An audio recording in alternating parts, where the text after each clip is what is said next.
ग्रामीणच्या वतीनं पंढरपूरमध्ये सगळ्या जिल्ह्यातल्या परमिट रूम धारकाला आमंत्रित इथं केलं होतं। या कार्यक्रमासाठी म्हणून बार्शी, माढा, अकलूज, मंगळवेढा, सांगोला, पंढरपूर आणि आसपासच्या तालुक्यातले सगळे परमिट रूम धारक इथं उपस्थित होते।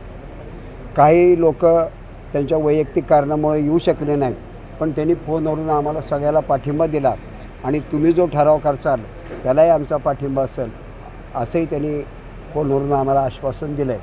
आमच्या प्रमुख मागण्या एक 3-4 आहेत। पहिल्यांदा आमची मागणी जी आहे ती व्याटच्या संदर्भातली आहे। परमिट रूम धारकांच्या व्यवसायाला घरघर जी लागली ती पहिल्यांदा ज्या टायमाला परमिट रूम धारकावरती ह्यांनी 5% व्याट बसवला, तिथूनच वाईन शॉपवाले आणि परमिट रूम यांच्यामध्ये दरी निर्माण झाली। पहिल्यांदा वाईन शॉपचा व्यवसाय हा 40% होता आणि 60% परमिट रूम धारकांचा व्यवसाय होता। आज नेमकी परिस्थिती उलटी झाली आहे। ह्या व्याटमुळं 60% व्यवसाय हा वाईन शॉपला गेला आणि 40%मध्ये आम्ही सगळे परमिट रूम धारक आहोत। हे फार मोठा आमच्यावर अन्याय आहे।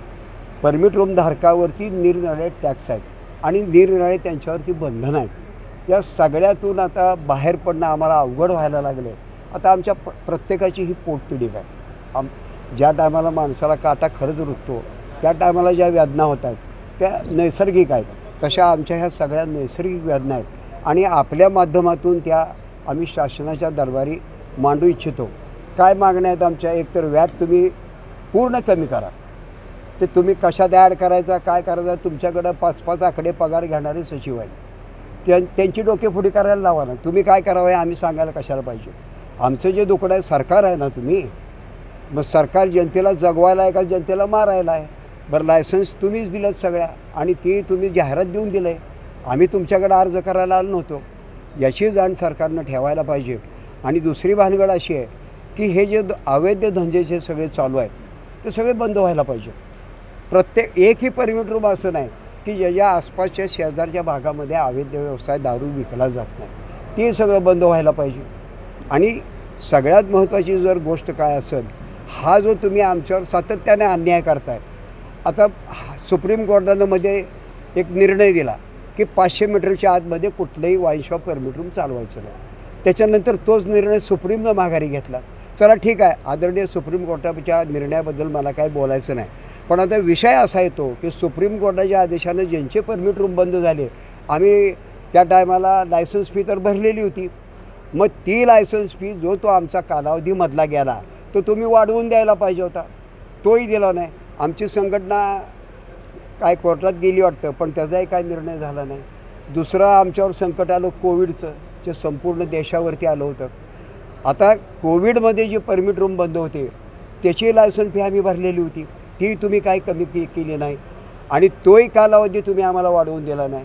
म्हणजे एका पाठीमागं एक सगळे आमच्यावरती दाबतच जायचं चाललं आहे सगळं। वास्तविक पाहता सगळ्यात शेवटचे जे आम्ही आहेत, आम्ही मूळ म्हणजे सरकारचे मोठं काम आम्ही करतो आहे, कारण लोकांसमोर आम्हाला जायचं आहे। लोकांसमोर वेंडरवाले येत नाहीत आणि मंत्री कोण येत नाहीत, सचिव कोण येत नाहीत, तर परमिट रूम धारकाला जनतेच्या समोर, लोकांच्या समोर, गिरायकाच्या समोर जायला पाहिजे। आपण सगळेजण जाणताय की अमर हॉटेलमध्ये बिलाच्या संदर्भामध्ये भांडणं झाली आणि जो कस्टमर दारू प्याला होता तो मालकाच्याच मागे रिव्हॉल्वर घेऊन लागला आणि याची कंप्लेंट पोलीस स्टेशनला गेल्यानंतर पोलिसांनी काय दखल घेतली? म्हणजे एक तर तुम्ही आमच्याकडून टॅक्स वसूल करताय, आम्हाला कुठलंही संरक्षण देत नाही। ही जी गळेचिपी आहे ह्याला कुठेतरी वाचा फोडावीत म्हणून हे सगळी संघटना आहे। आमचं कोणाच्याही विरोधात आंदोलन नाही, आमची कोणाच्याही विरोधात संघटना नाही। आमची जी पोटतिडीक आहे, आमच्यावर जो अन्याय आहे त्याला कुठेतरी वाचा फुटावी म्हणून हे सगळं आमचा हा प्रपंच आम्ही उभा केला आहे आणि त्याला आपण सगळ्यांनी सहकार्य करावं एवढी सगळी मी पत्रकार बांधवांना हात जोडून विनंती करतो। जय हिंद, जय महाराष्ट्र। आज आपण बार असोसिएशनचे जिल्हाध्यक्ष आज झाला, पुढील आपलं धोरण काय असणार? पुढील धोरण हेच आहे, जे परमिट रूम धारकावरती जो अन्याय होतोय त्याच्यावरती सतत लढा देत राहणं कायदेशीर मार्गानं।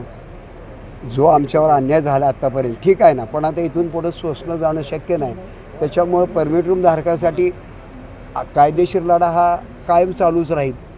दादा, परमिट रूम व्यवसायाच्या समोरचं सगळ्यात मोठं आव्हान आहे अनधिकृतपणे धाब्यावर आणि हॉटेलवर विकली जाणारी दारू. तो मुद्दा प्राधान्यक्रमानं आपण घ्यायला पाहिजे संघटनेच्या माध्यमातून. काय हो, वाटतं? अवैध धंद्यामुळं आमचा जवळजवळ 30% व्यवसाय संपतो आहे. कारण भानगड काय आहे, आम्हाला व्याट आहे, जे वाईन शॉपवाले आहेत त्यांना व्याट नाही, म्हणजे 10% फरक तिथंच पडतो. आणि ते MRPने विकायची त्याच्यावर सक्ती आहे, म्हणजे त्यांना ती MRPच्या पुढं पैसे घेता येत नाहीत.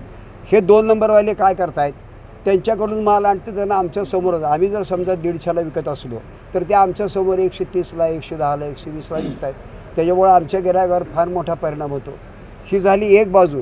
आणि दुसरी बाजू जी आहे ती गोव्यातून काय माल येतो, काय बाहेरच्या प्रांतातून माल येतो, तोही माल इथंच विकला जातो. बनावट सगळी दारू विकली जाते. बनावट दारूनं बळी गेलेले प्रकरणं आपण सगळ्यांनीच उघड केली. हा जो व्यवसाय आहे, एकतर गव्हर्नमेंटला माहीत नाही का, हे गव्हर्नमेंटला सगळं माहीत आहे ना, पण प्रत्येकाचे जिथं तिथं लागे बांधे आहेत आणि लक्ष्मीदर्शन कोणाला नको आहे. त्याच्यामुळं हा सगळा गोंधळ ओढला आहे. हे कुठेतरी थांबायला पाहिजे, म्हणून हा सगळा प्रपंच आहे.